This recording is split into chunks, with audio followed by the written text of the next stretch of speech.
بسم اللہ الرحمن الرحیم۔ السلام علیکم ورحمۃ اللہ وبرکاتہ۔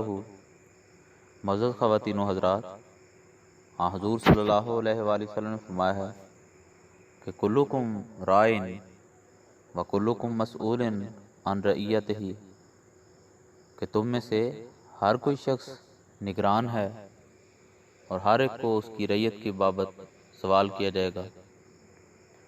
چنانچہ حضرت شیخ سعدی رحمۃ اللہ علیہ ایک چرواہے کی سرگزشت اپنی کتاب گلستان میں درج کرتے ہیں۔ آپ فرماتے ہیں کہ ایک دفعہ ایران کا بادشاہ دارا شکار کھیلتے ہوئے اپنے لشکر سے بچھڑ گیا۔ اسی اثناء میں اس نے دیکھا کہ ایک آدمی دوڑتا ہوا اس کی طرف آ رہا ہے۔ دارا سمجھا کہ یہ کوئی دشمن ہے۔ اس نے فوراً تیر کمان میں جڑ کر اس آدمی کا نشانہ باندھ لیا۔ وہ شخص خوف زدہ ہو کر چلایا کہ جہاں پناہ میں ہوں۔ بادشاہ نے کمان ہاتھ سے رکھ دی اور ہنس کر کہنے لگا، اے بے وقوف، اگر آج فرشتہ غیب سے تیری مدد نہ کرتا تو تیری موت میں کوئی کسر باقی نہ رہ گئی تھی۔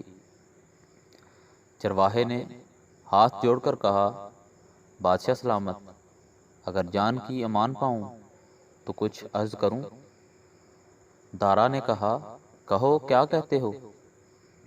چرواہے نے کہا کہ حضور، ساری رعیت کے آپ رکھوالے ہیں۔ یہ بڑی حیرت کی بات ہے کہ آپ دوست اور دشمن میں تمیز نہ کر سکے۔ آپ نے مجھے بارہا دربار میں دیکھا ہے اور مجھ سے گھوڑوں اور چراگاہ کے حالات دریافت کیے ہیں۔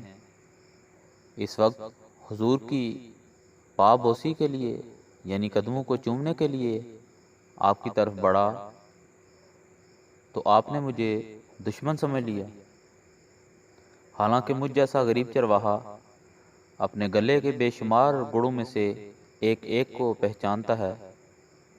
خداوند اے خداوند یعنی بادشاہ سلامت، آپ جس گھوڑے کے پیش کرنے کا حکم دیں اسے میں پل بھر میں حاضر کر دوں گا۔